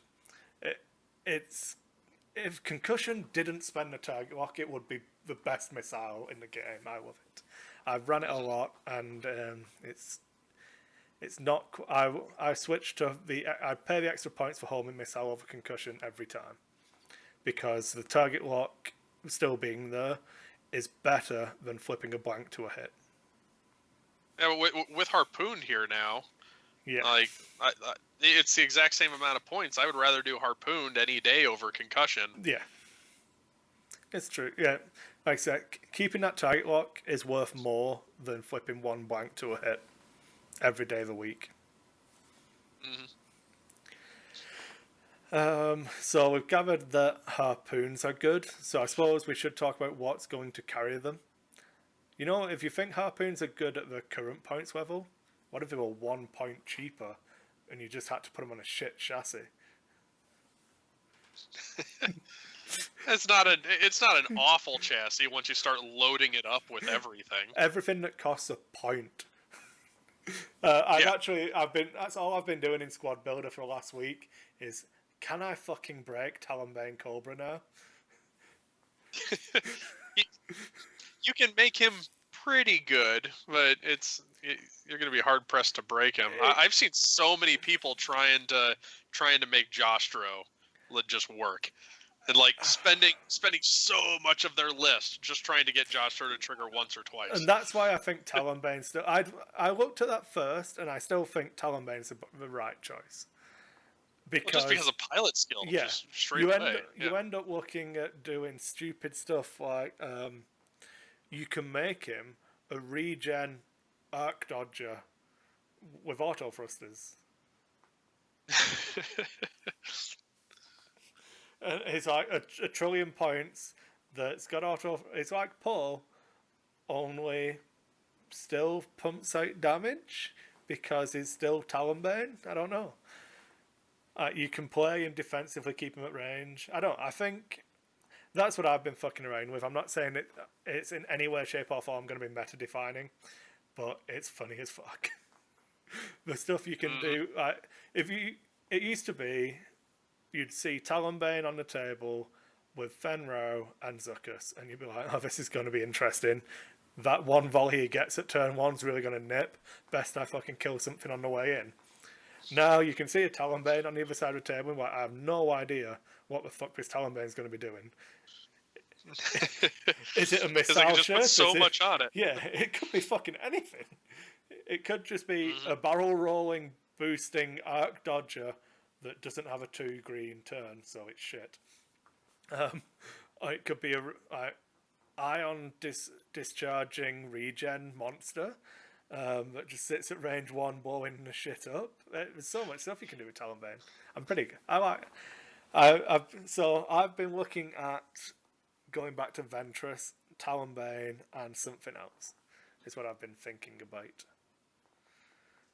But I don't know. Yeah, I agree with that. There's so much build space to be had in Scum right now. There's so awesome. much. It's awesome that it's not Jump Masters with Mindwink. Or is it Jump Masters and Mindwink? What you should do is Dengar with Mindwink, and then Manaru with Mindwink. And it's still good. Only now, you take another ship. Yeah. If you think Dangaroo was good, just add an extra ship in, and it'll be fine. I don't know. Or you just not need the mind link and just keep going with expertise. I mean, you can still do K4 expertise Dengar, and that is solid. The only thing you're really missing is that droid to give you just infinite greens.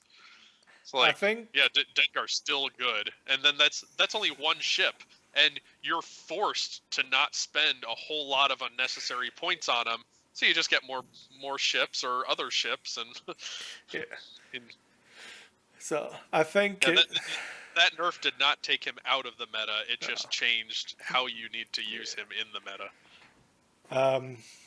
I think the biggest knee jerk is that Biggs will go away for a while. I think like First Ship Rebels, which has been a staple, I think they're gone. But I still think they're ironically good. I just don't think you can use Rex the same way. I agree. Yeah, because you're not going to see it with the lists that required him to exist round after round after round. So things like Kanan Biggs, you're not going to see it anymore.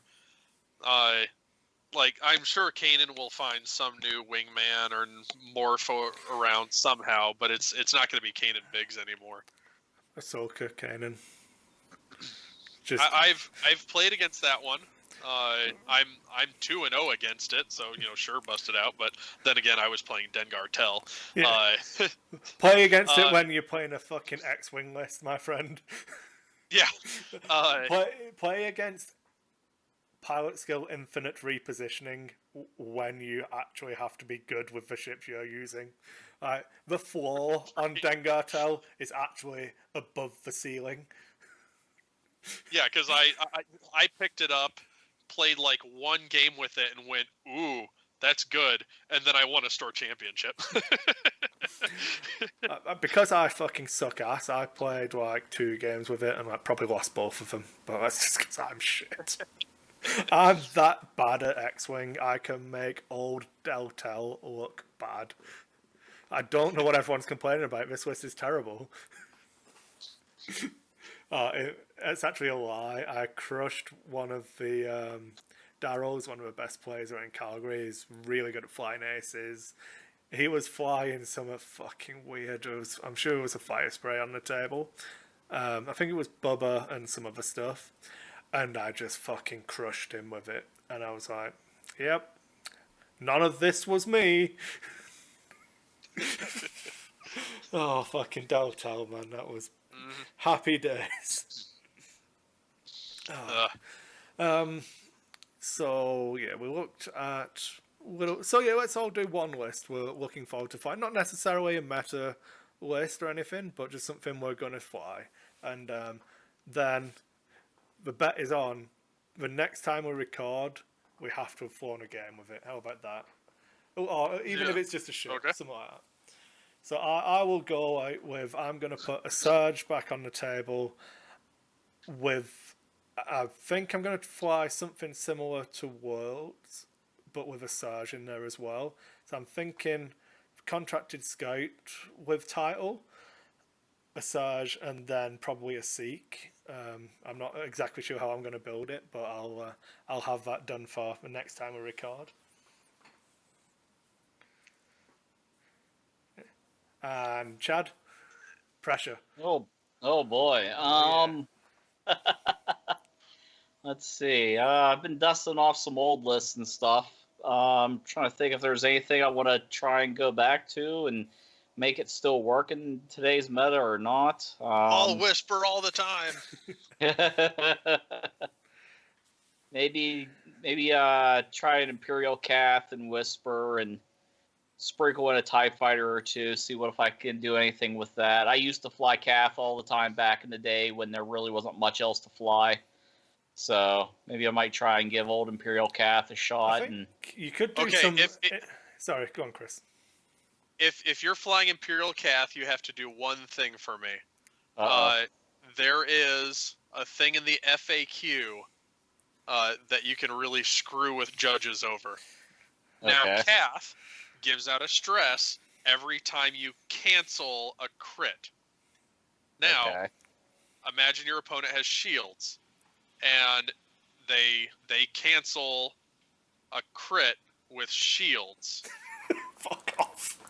Does it still count as canceling? Because if you look in the timing chart, I believe and it just show this to any cancels the judge effect. who doesn't know what he's talking about, or if you go to a Q4 kit at some little podunk town and the store owner's running it, you can totally get away with this. Down to the deal damage step, it says remove shield tokens to cancel hit or crit results. It counts as canceling according to that. You can trigger Cath. So I would rather suffer the crit to hull than let this fucking fly at a tournament. It's just real players. Please don't do this. Please don't even ask your judge this. Okay, so before if that were the case, I would fly Kath. I'd put the Emperor in a shuttle, and every time I go to shoot with Kath, I'd call Kris. just Mangler. You've got to go Mangler Calf. Yeah. Mangler Calf, and then Whisper with Rebel Captive. I think you're onto a winner with some scum stress control there. Yeah, but just to screw with one judge, please not me. Just pull that one out and just watch him cry. That's up there with. I did it again this Worlds. I called a judge on my round 1 opponent, called a judge over, and then asked my opponent to show me his full corset components. Oh. Okay. It's in the rules. You've got to have your X-Wing corset. Yep. You don't have that fucking shuttle token, mate. DQ. I'll take the free win. And the judge is the one who gets more frustrated than my opponent, because I did actually say to my opponent, just watch this, it'll be funny. I actually carry a set of cardboard maneuver templates and shit in my box just for that reason. Yep. I don't call people out on it. That senator shuttle in there. Yep. Have you got your? Can I see your senator shuttle token? Nope. Unlucky. I'm gonna start using those as my shield tokens just for when I face you. It's better than fucking challenge coins, man. Okay. I finally did that with Regen Poe. I was at an event and I asked my opponent, is like, do you mind if I do this just to be obnoxious? And he was like, yeah, sure, go for it. So I've got Regen Poe, and I've got like the big ass thick Worlds coin, and that's my one that R2D2 gunk just every single time, as obnoxious as I could. People like 2 tables away were laughing about it. I think I can do it if I fly a single Hawk. Unless you let me use Imperial Assault coins, and then I'll be okay. If I'm not allowed to use Imperial Assault coins, I think I've got like 2 or 3 fucking... Oh, well. Sad times, I should get good. or go to the campaign against cancer. You get one every year. I should actually play more tournaments instead of running them. That's how I would win more stuff. But what about you, Kris? What are you going to try and fly for us? Come on. I was actually listening to some old podcasts, trying to get caught up on some of the ones that I don't listen to normally, and somebody brought up their list that they took to Worlds, and I was listening to it and I was like, that actually sounds like a lot of fun and somewhat valid in this meta. So here it goes.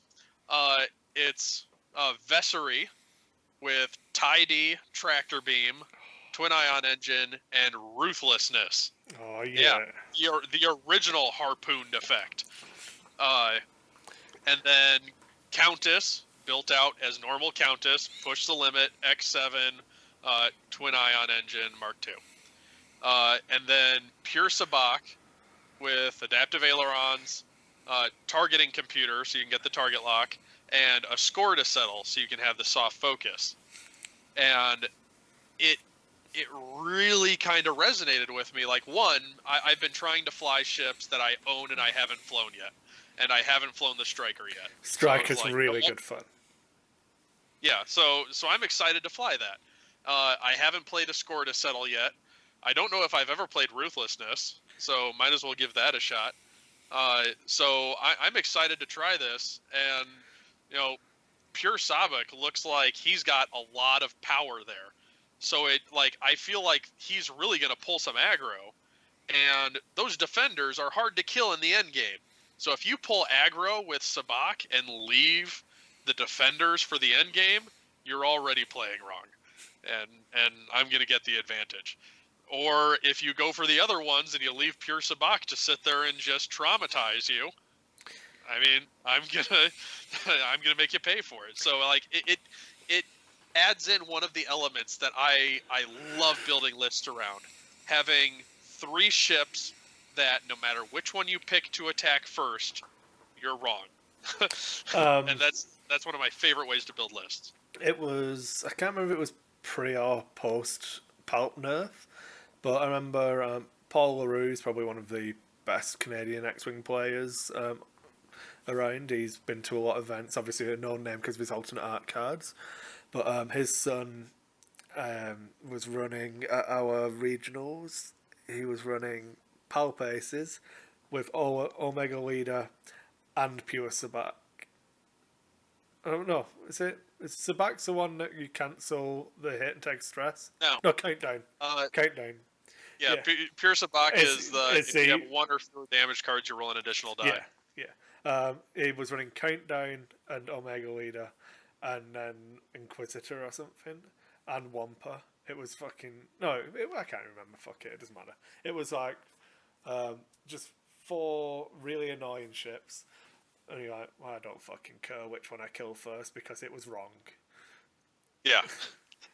So then, as a bonus, my other list that I really wanna try just for fun, it's a 777 and 6 list, and it's obnoxious. It'll never win anything, but it'll be fun. So I've got Mauler Mythal with Snapshot. So when he gets range 1, 3 die Snapshot. Oh yeah. Scourge with Snapshot. So if I get a damage on you, 3 die Snapshot. Pure Sabak with Snapshot. So that I'm not hearing I'm not hearing Major Rhymer, so you're fucking doing it wrong, man. Major Rhymer. Yes. With Snapshot, Tactician, oh yeah, and Operations Specialist, and a couple other upgrades in there. I ran Tactician, Snapshot, Rhymer, and it's fucking win. It's a fucking beauty. All 4 with Snapshot. Rhymer sits in the back, and you just fly him up just in your face, and it's like, oh, you moved? You're getting a whole bunch of 3 dice snapshots coming at you. It's good. It's good. I like that one. Yeah. So we're gonna try. I will definitely get this game in. I don't know when, but I'll definitely play it. Obviously, hopefully everyone else will. It does mean we'd have to record again as well. Richard Hugh, bless his soul, moaned like a fucking bitch for us to start recording again. He set the fucking date today. We've got to be ready. We've all got to record. Obviously, Ed was the first one to cry wolf and say he couldn't make it, but closely followed by the fucking human himself, not here. So he did set the date for the next one as well, I believe, because of all of that 30th, military efficiency.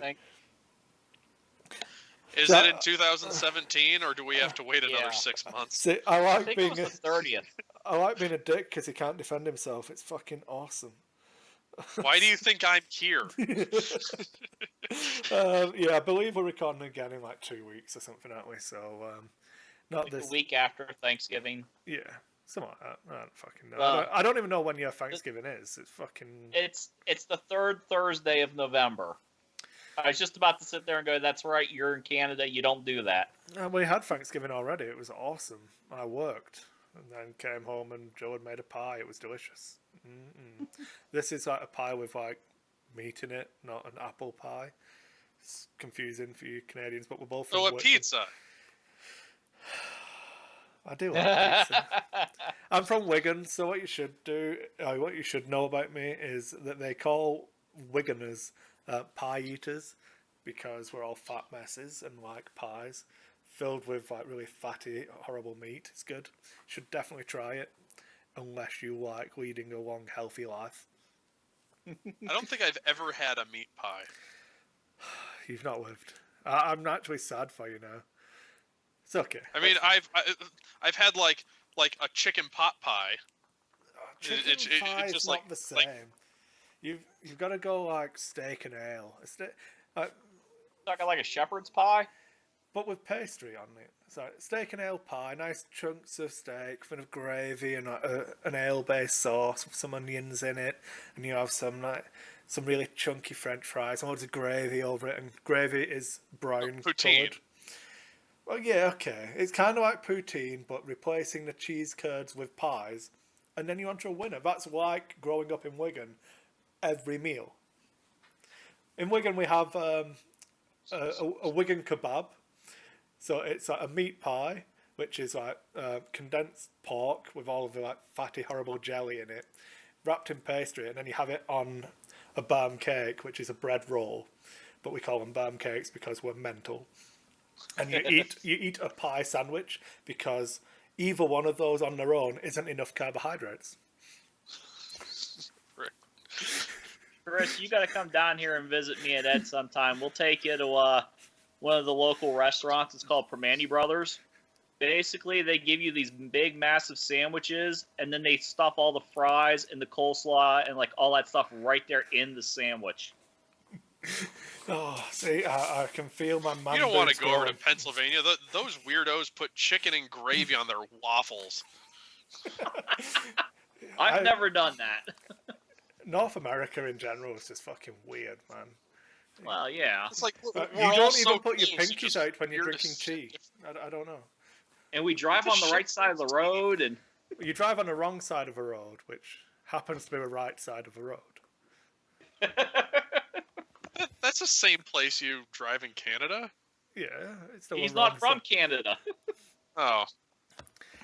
It depends who's winning. If North American teams are winning, I have the Canadian flag. Did you not see like my world's press pass? I put the Union Jack on one side and then the maple leaf on the other, and I was like, oh, which one do I cover up for which team's winning? Unfortunately, well, depending on which way you look at it, because North America sucks ass and didn't win any of the competitions, it was just all Team EU and Australia, by inclusion of being a Commonwealth country. We're too busy with real sports. Like X-Wing. Yep. Okay, I think on that note, we are coming up for 2 hours of this 1 hour show, so... Time to do the flight deck? Yeah. Fuck. I want to run down every round of a 12-round game or tournament I played. But whereabouts did you put the rocks? Yeah. Nobody talks about where they put the rocks. I don't care where you moved your ships. It's irrelevant. Your opponent's never going to do the same thing, but your rock placement, man? I don't know why I'm waving sculpting tools at you all now. I'm done. We're done. Yeah. So some things never change. We ran over by like double. 2 hours is kind of okay. No one's going to watch this fucking YouTube video, but it'll help some people's commutes, maybe, if they ever download it. Evidently, we have 3 people watching. Yeah, we've done well. Nice. I think one of them's me. Yeah, one of Probably. them's me. One of them's you. Uh, We have one person watching. It's not me. Everyone's leaving because we said we're finished now, so it's fine. Well, I'm watching, but I didn't comment. How about that? What's the plans? This will go onto the Dice Hate YouTube channel and the Dice Hate podcast. Again, it will be tagged as an X-Wing show. Pardon me, fucking hell. I'm not even going to edit that out. Fuck it, I'm done. It's too close to the end to worry about editing now. But it'll be available there. We are going to keep both the NSR Cast Facebook page and the Nova Squadron Facebook page open for a few months, just while we try and get used to it. And I honestly enjoy the constant, to boost my ego, the constant one email a year I get asking when Nova's coming back. Apparently someone cares. I don't fucking know why. I'm pretty sure it isn't for the 3 of us as well, so don't get your fucking hopes up for a listener base. But it's all good. It's all good. We'll keep this going. So we do plan to keep doing recordings. We're going to keep doing X-Wing content. We might throw in other stuff, and it's going to be more of this very loose format of us just trying to have fun and record stuff we enjoy. So thanks to Kris and thanks to Chad for joining me, or letting me join you guys. I don't really care. I'm in the middle for this show, so fuck you all when you want to do the production for it, you can be in the middle. Although Kris did say that he started recording his own stuff, so he can help. I fucking remember that bastard. I haven't actually started recording it. I'm just trying to learn. Okay, it's okay. Trying to build in some redundancy so we can kick you off the show. Yes. Yes. I fucking hate X-Wing anyway. I actually... I left Worlds after watching all of that Game of Thrones and L5R and Rune Wars and all that stuff, going, fucking hell, X-Wing is awesome now. So, yeah, I'm back. I'm enjoying it. Hopefully everyone else is too. Make sure you tune in again. We will keep doing this fucking live show thing. It's not something we're looking to build massively right away, but we do appreciate everyone who's watched already. Thanks to... Ralbrel, I believe that's someone who Kris knows. Eric? It's one of my locals, Eric. There you go. Eric. Izakar as well. Thanks for watching. And what I am going to do is we've restructured all the Patreon stuff for Dice Hate. I don't have stupid reward tiers anymore.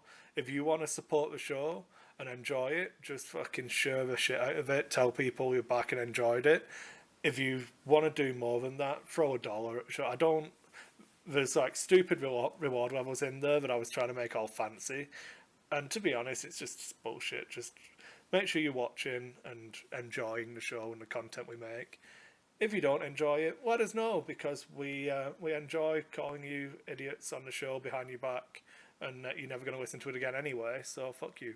Yeah, if you enjoy the show, give us $1. If you enjoyed the show without Ed, give us $2. The problem is, I'll know, because no one is signed up for a $2 thing. It's like stupid. But yeah.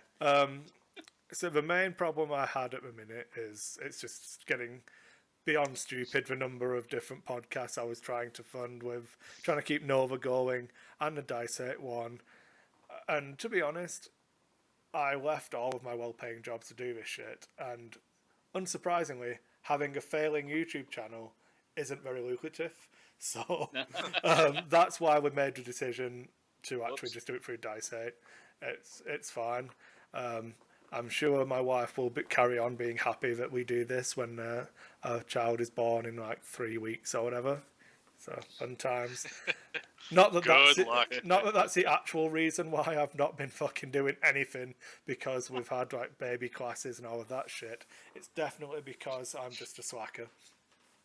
But yeah, hopefully on the next show we will have more people. Chad will get his camera sorted out and you can watch live, or you can catch us pulling faces at each other and giving thumbs up to people's responses, because that's really good audio content. Anyone else got anything they want to say? Yeah, like you said, hopefully I get my camera working, that way people can see my beard again. Oh yeah. I mean, again, glorious this will beard. be the first time some people all around the world who don't listen will get to see it. That's true. Or watch that one TV show episode he was in, evidently. Oh yeah, that's it. Yeah, that's that. What the heck was that show? Outsiders. Yeah. We've got 1 minute and 10 seconds for the 2 hour mark, guys. So, Kris, you've got a minute to go. Go. Come on, Phil. Dance, to monkey, what? dance. What am I supposed to complain about? Give me something to complain about. Where are we going with this? I think you should complain about Cryodex. It's shit. Come on. What's bad about? No, Cryodex actually got some updates. I did my first major update on the Android app. You've got 30 seconds. Keep pimping Cryodex. Come on. When I released it last year, when the time's up, it only did X-Wing, and now it does all of the Star Wars things, Rune Wars, L5R, all of them. So go out there, download the app, and you can run it all from your phone. And let me know if something goes wrong. I want to run a double elimination tournament. So can it do double elimination? No. There we go. That's your next job. It will, there's a workaround. You have to go up to the top left-hand menu, down to the bottom, where it says donate. All right, okay. If you click that, it'll start working. What I'll do, I'll siphon all of my Patreon dollars into that for you, mate. We'll get right on it. All right. I'm telling you, when the timer's up, it needs to go, oh yeah! Dude, I had somebody reformat their whole computer because at the end of the timer, I have an MP3 in there that if your computer is capable of running it, it'll play that sound, and it's like a hooping and hollering wolf from like the old style Looney Tunes shows, and like this person like lost their mind, like what the hell's wrong with my computer?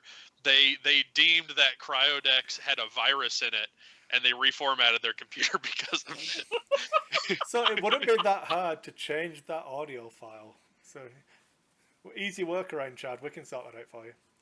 Oh yeah. Hey, Chris. Yep. What's your opinion on Wedge Antilles? For next week. Next week on Dice Hate, we'll bait for shit Hero out of the Rebellion or treasonous traitor coward? I don't know. I'm still watching Rebels, and he seems pretty fucking incompetent at the moment, and it's getting closer and closer to that trench run where he fucking bottles it at the first sign of trouble. Just saying, random farm boy who's never flown an X-Wing has to do the dirty, whilst experienced pilot who's crashed fucking Y-Wings this week. Spoilers if you've not seen it, you know. But yeah, like, fucking get good, Wedge. Fuck, man. Who should get to hang him first? The Imperials for him being a traitor, or the Ghost of Biggs for him bailing and letting him take the shot? Okay, I'm definitely fucking turning the stream off now. Fuck you all. Thanks for watching, everybody.